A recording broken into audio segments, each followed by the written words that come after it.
नमस्कार, मी दीक्षा नितेश तायडे. मी आता दुसरी जुईमध्ये शिकते. माझ्या शाळेचे नाव स्वर्गीय प्रभाकर पुरुषोत्तम वैशंपायन विद्यालय, कामतवाडी, नाशिक. मला असे पाहून तुम्हाला प्रश्नच पडला असेल.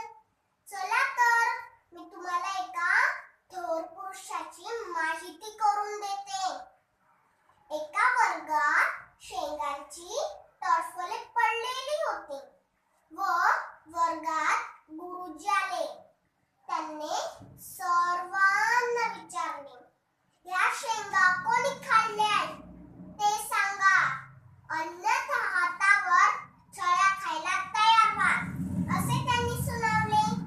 इतरांनी छळ्या खाल्ल्या व एका चुणचुणीत मुलाने गुरुजींना उत्तर दिले, गुरुजी, मी शेंगा खाल्ल्या नाही, मग मी छळ्या का खाणार? मी छळ्याही खाणार नाही. गुरुजींनी केलेल्या चुकीबद्दल ठणकावून सांगणारा तो विद्यार्थी म्हणजेच तुम्हाला माहित आहे का? हो, अगदी बरोबर. ते लोकमान्य टिळकच. ते माझ्यासारखे वेशभूषा करायचे.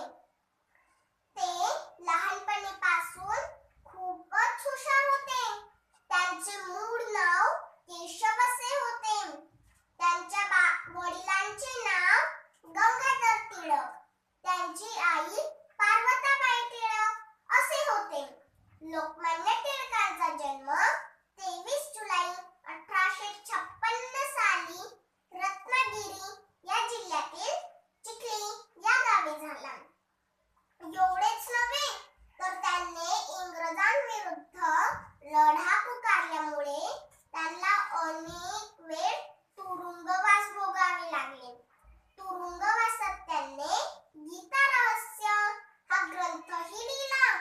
एवढेच नव्हे तर त्यांनी मराठा व केसरी ही 2 वृत्तपत्र सुरू केली. 1 ऑगस्ट 1920 रोजी त्यांचा देहांत झाला. तेव्हा ते फक्त 64 वर्षाचे होते व आपल्या भारताचा तेजस्वी सूर्य मावळला. अशा या महान मानवाला माझे कोटी कोटी अभिवादन. जय हिंद, जय भारत.